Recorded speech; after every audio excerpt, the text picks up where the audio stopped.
In the 20 years I've been playing, I'm fortunate enough to have very few horror experiences. I guess that's because for the majority of that time, I've been lucky enough to GM for the same group.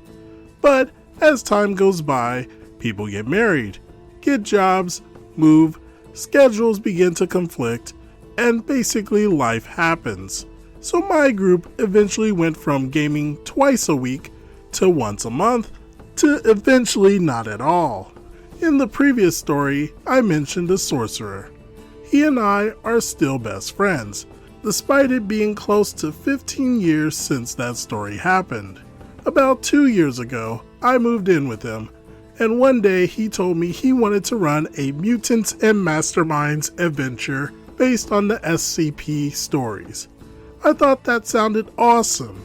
For those of you who don't know, SCP is an online collection of stories about a fictional organization that tracks down and contains monsters and artifacts, locking them away and studying them, while Mutants and Masterminds is a superhero RPG.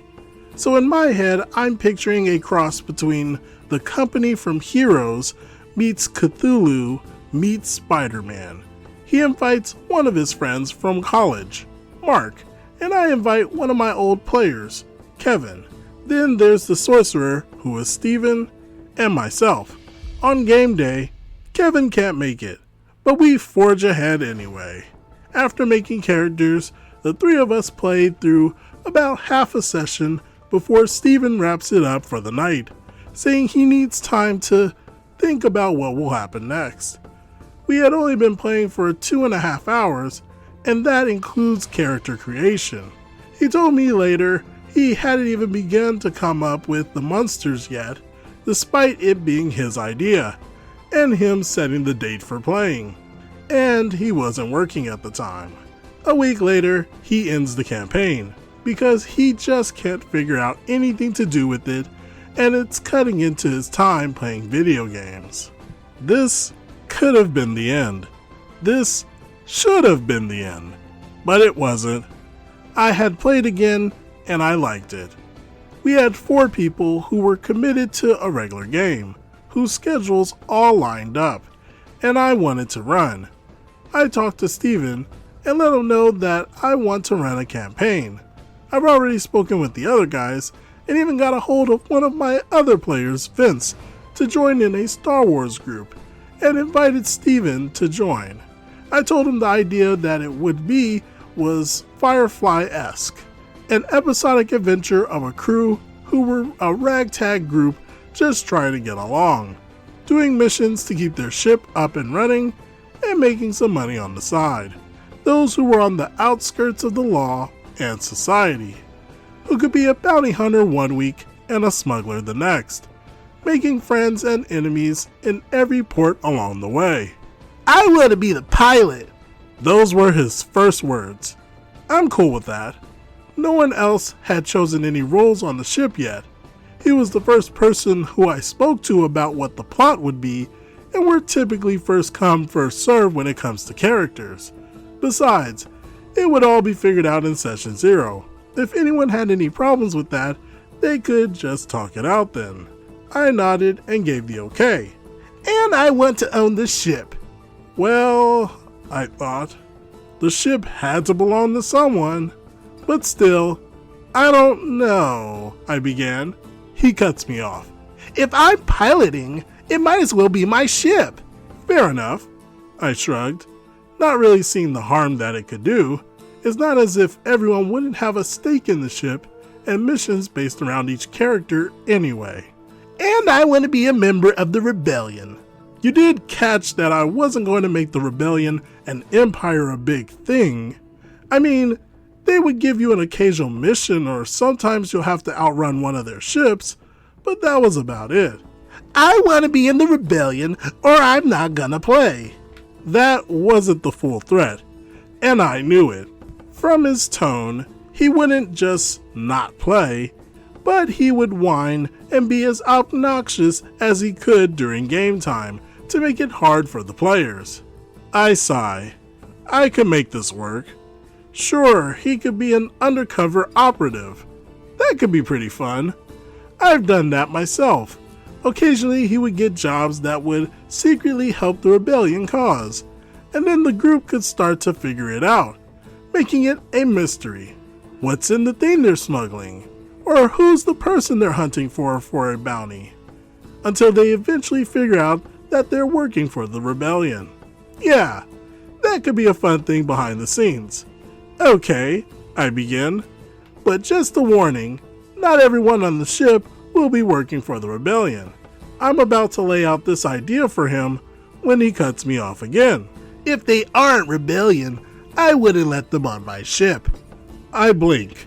I had told him point blank that I didn't want to run a rebellion/empire war campaign, that I didn't want it to be a central point besides for background. What? I asked, disbelieving. You did catch what I said, right?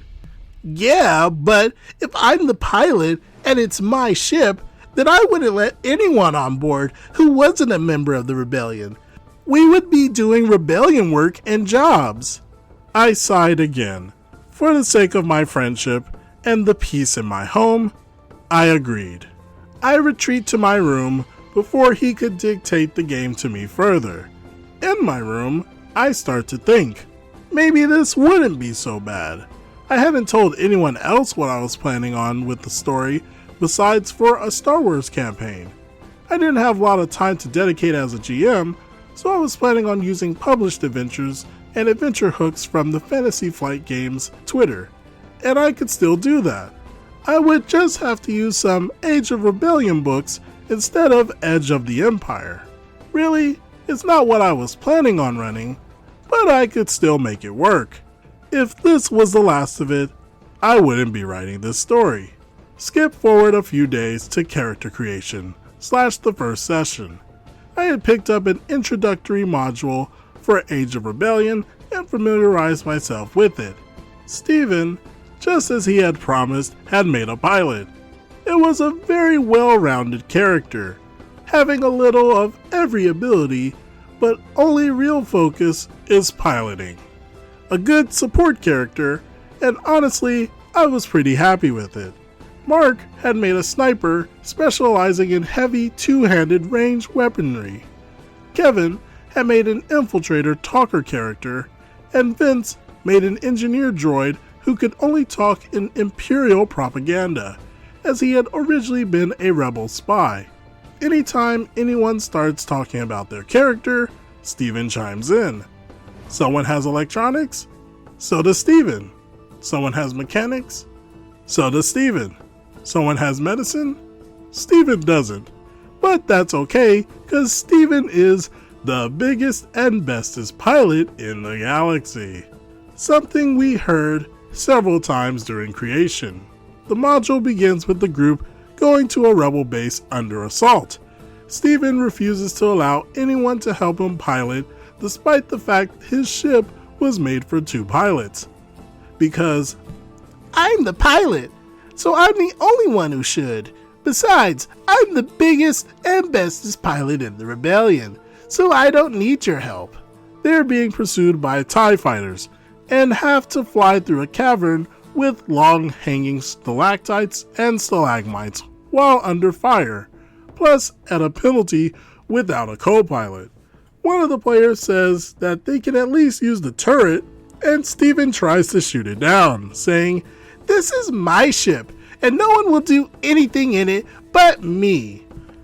I step in and bring up that Mark had the gunnery skill, and Kevin could help pilot the ship, and Vince could be repairing the ship during this.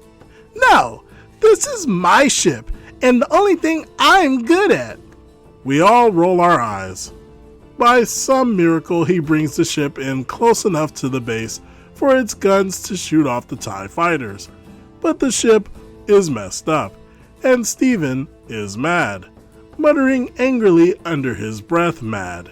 In the next phase of the adventure, there's an AT-AT making its way down a canyon right to the base. It's supported with 4 AT-STs and something like 50 to 100 stormtroopers.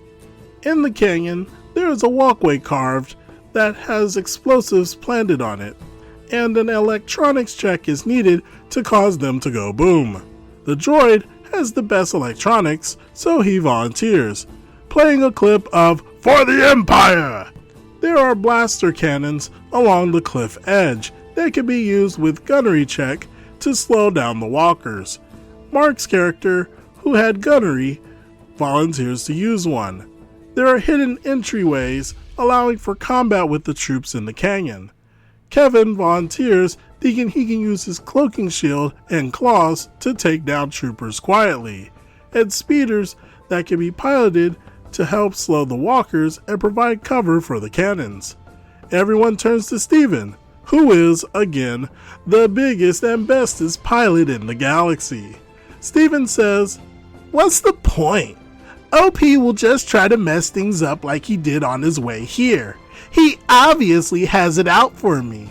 I wanted to explode, but thankfully the rest of the group had my back. They reminded him how he refused to let them do anything. He didn't let the gunner shoot, he didn't let the co-pilot, he didn't let the mechanic fix, and instead they had to watch him do everything. He sighed and dropped the point, still shooting daggers at me, and tried to figure out where best to go. He was reminded once again about the speeders, but just shook his head and muttered something about me. "I could do the explosives. I have 1 rank in computer." The droid had 3. "I could use the turret. I have 1 rank in gunnery." The gunner had 3. He began to argue with everyone that because he had 1 rank in something, he obviously was the best choice for everything. "I can shoot. I can use computers. I can do this. So I should do this, and you should do something else." The rest of the group had had enough at this point and were arguing back. Finally, after some test rolls were done and they compared the size of their dice pools, he agreed to fire a blaster pistol from the canyon face. The battle itself isn't important. The droid made the booms go boom, the group slowed down the enemies enough for him to reach the explosives, and the party won.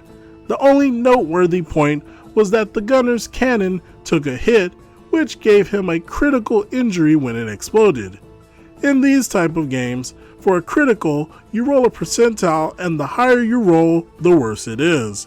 If you roll a 140, you're dead. Each critical compounds, adding plus 10 to the check, until it's healed. He rolled, and his arm was paralyzed. That was where I called that session. Afterwards, I spoke with Steven and let him know that it wasn't just his story. This was a group campaign and that everyone can do something. And even if it isn't him, he can still cheer them on or offer his help. He said, yeah, he knew, and he would do better next session. I let it slide. He and I had spoke. He seemed to know what he had done wrong. The party stood up for themselves as well, and he apologized. I thought it would get better. Then the next session happened. In between sessions, I had made a new character for Mark to take over since he was badly injured. I had made another heavy weapons expert so the party didn't lose that damage, with some medical capacity, that being something the party was missing. When we begin, and people are taking out their character sheets, I inform everyone that the good part about being in an army like they were is that when someone is injured or killed, there can be someone new assigned to the unit. I take out the character I had made Mark and said if he wanted, he could play this, or he could make up a new character and bring that one in instead until his gunner was healed. Steven has a fit. You can't just bring in a new character. Why not? I ask in a calm voice. I am very proud that I stayed in a calm, reasonable voice for this entire fight. Because you can't! Yes, Mark can if he chooses to. How are you going to explain it in-game? It doesn't make any sense. I'm pretty sure I just did. There's someone new assigned to your unit. But where are they going to come from? The rebellion, of course. But what about party cohesion? You're in the army. Your cohesion is whoever you're ordered to be with. Besides, it's not permanent. and this character fills a void you were missing. He's not only a heavy weapon specialist like Mark's old character, but also a medic, I say with a smile, handing the sheet over to Mark. Again, that is if you choose to use him. Like I said, you could build a new, "The rebellion won't fix him up. He's just some random soldier." I can almost hear him saying, "He's not my awesome bestest pilot in the galaxy." Looking back at Steven, why not? The rebellion has an entire medical frigate, and he'll get baseline prosthetic arms. Not anything special that will give him bonuses. That is if the Bacta doesn't take care of it. This fight went on for nearly 5 minutes, with poor Mark caught in the middle. Finally, Steven plays his trump card. "If I was injured, I wouldn't want to bring in a new character or be healed. I'd want to play through it." Mark sighed. "It's okay. I'll stick with my gunner." Looking dejected, he handed me back the sheet. He had actually been excited about the medic, eyes lighting up looking over, pointing out interesting things it could do. Steven looked triumphant. "Are you sure? You don't need to let Steven dictate your character.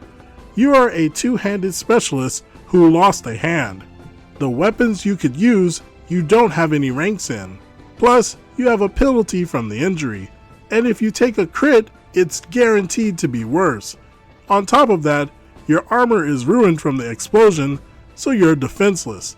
This isn't Steven's decision to make. It's not his character. It's yours." "Yeah, I guess I'm sure." With Mark having made his decision, there was nothing else I could do. "Okay." Sigh. "I guess you can go to the quartermaster and get a new set of armor and a blaster pistol so you can have a weapon." "No, he can't! We don't have time!" Again, Steven butts in. "I guess I won't," Mark says, giving in.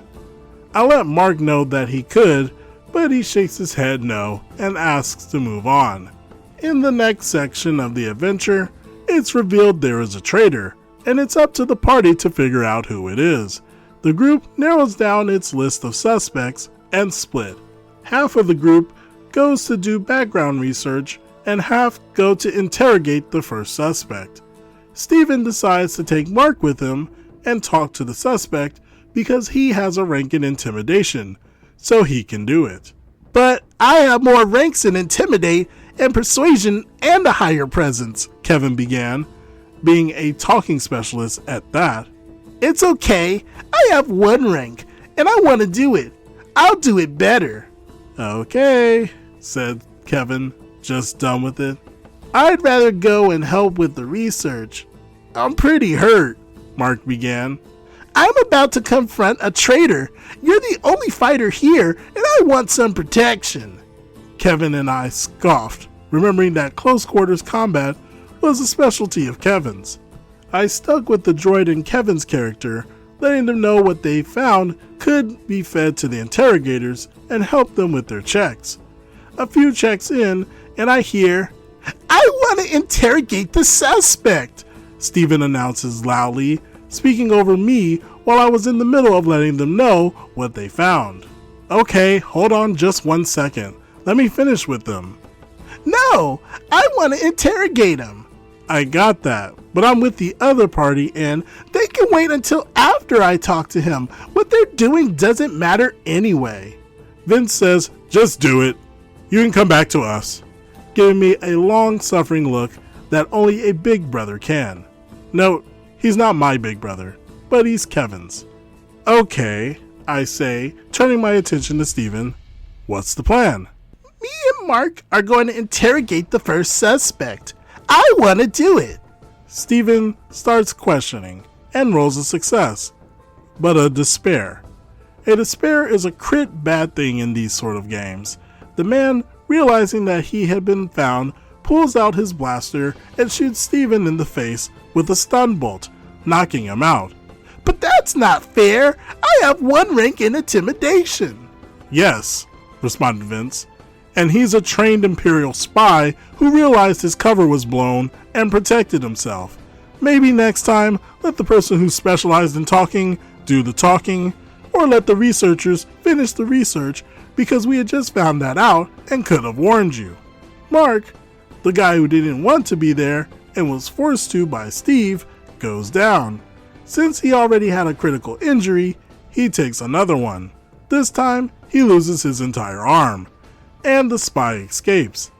I asked Mark if he wants to bring in a new character, because this is the time when I could. Someone could have seen what happened and come along, I reasoned, pulling out the backup character I had made. No, he doesn't. Mark rolled his eyes and shook his head.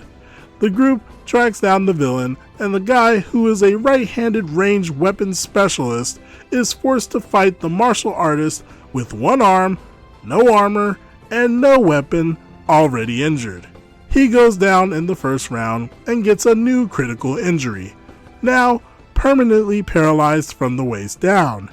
And before the villain is taken out, Steven, who was so proud of his one rank in ranged light, crit misses, hitting Mark and giving him one last injury, causing permanent brain damage. After they won the fight, Steven said he needed a break. I stayed behind and spoke with Steven while everyone left. I really messed up tonight. Yeah. I'm ashamed of how I behaved in this game so far. You should be. It's because of me Mark needs a new character, isn't it? Yeah. I'm gonna stay out the rest of the night. That's probably a good idea. I'll tell the guys you're not feeling too well. Thanks. We finished that night's session without Steven, and in the next week he texted a personal apology to every player. Despite all of us agreeing to give him another chance, he didn't play the next week either. That was the last session, as life once again reared its ugly head. To me, he didn't just apologize for the railroading, for pushing around the other players, but also for forcing me to run a game that I didn't want to run.